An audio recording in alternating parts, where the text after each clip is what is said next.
Okay, so this is the Ammoon or Ammoon, no idea how you say it, Pockamp 80, just arrived today. Just a quick unboxing, show you guys what it looks like when you get it. I got mine from Amazon. Power supply, obviously. This is the European one because I am in Italy. Okay, it's pretty nice, nicely packed, some foam. Obviously, you get a manual, no surprises there, and a little warranty card, which probably not going to use. So, let's have a look at this thing. The reason why, and I think I'll cover this more in the other part of the video, the reason why I ordered this, and I'm pretty excited about it, is because it is small, but not small in the overall sense, small in like, this is going to be pretty tough actually with one hand. 1 second, I'll put this down. There we go, much better. Okay, so the reason why I got this, because it's small, not in like the overall sense. This is, in my hand. I think this thing is like 6 by 5 or 6 by 4 inches, but it's thin this way. It's not very deep. You can see here, I think it's 2.5 inches, which when you stick it in a gig bag, it's like it's not even there. So you can take it to practice, take it to a lesson. I teach kids locally, so it's nice to have something that's super thin and low profile. Later we'll go over this stuff. There's already some videos about this. Probably won't go too into depth, but first impressions is that it's pretty much what I expected. It's plastic, Chinese, a little bit heavier than I thought it would be, but also not exactly super light. It's got this clip on it, which, to be honest, looking at how small that clip is, and then based upon how heavy it feels, I wonder if there's batteries. Actually, if there's batteries inside of it, so why it's so heavy. The answer is no. Wow. So it's yeah, I would say it's a lot heavier than the Katana Mini or the Blackstar Fly3 without batteries. So I'll throw some batteries in there and see how it feels. So yeah, that's it. That's the unboxing. This is what you'll get if you decide to order this thing. Not bad. Let's see how it sounds. Okay, so I've had this thing for a couple days, and overall, I like it. I have had, before this, I had the Blackstar Fly3, the Boss Katana Mini, and the Vox AC2. And there's things I like more about this guy. But there's also some other kind of weird things that I didn't see on other reviews online, whether they be YouTube videos or even the Amazon comments in both Italian and English. So I thought I'd show you quickly what that is. So right now, I've got it set, clean channel, volume all the way up, and the gain all the way up, even though the gain on the clean channel doesn't do anything to affect the volume.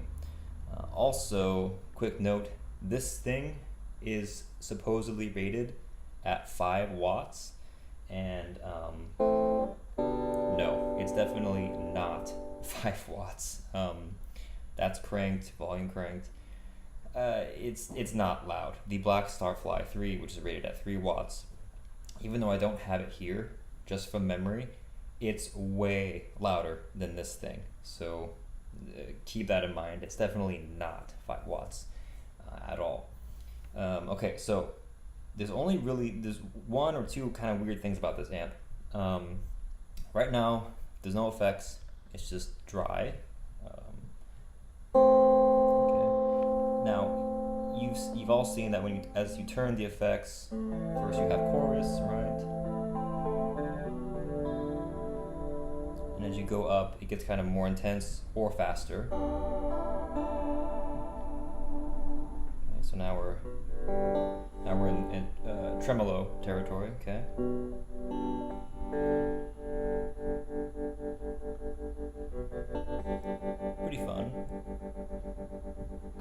quick. Right. So nothing weird there until you get to reverb. But before I show you that, let's go back to just dry.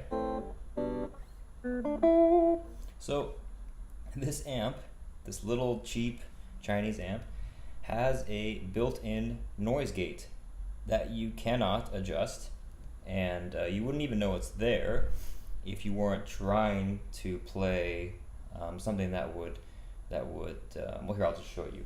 Okay, so I'm going to pick the string. Okay,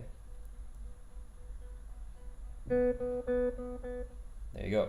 So it's very low, but there is a built-in noise gate that you can't adjust. So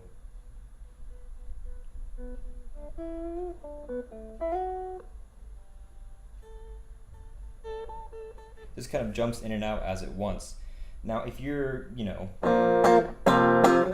who cares, right? It doesn't matter. But if you're kind of like an old blues dad, you're going to be missing out on some articulation, which it's probably not a big deal to most people. But before this, I had the Katana Mini, and the best thing about that amp, even though it was so simple, it was I think they advertised it as like pure analog, or, you know, whatever, hard wire, direct wire, something like that. And what that meant was basically, if you picked very, very lightly, it would react as such. There was no gate, there was no filter. It was just pure, and it was quiet for a small amp. This thing is not like that. And here's where the noise kind of comes in. This is why I think there is a noise gate. So as you go up, just a little tremolo. Okay, so we're out of tremolo, and now we're into reverb. Okay, and as you go up, it gets more intense. Okay.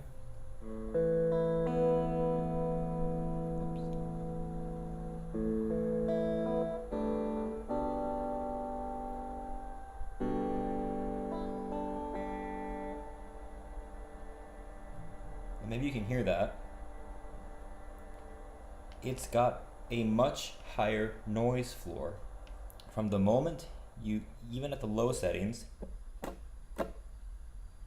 get out of tremolo. Okay, so make sure you can hear that.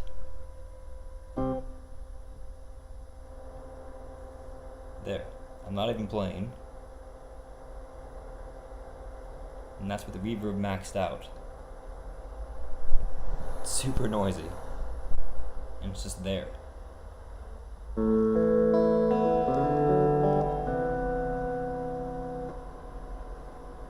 Even after I stop playing, right?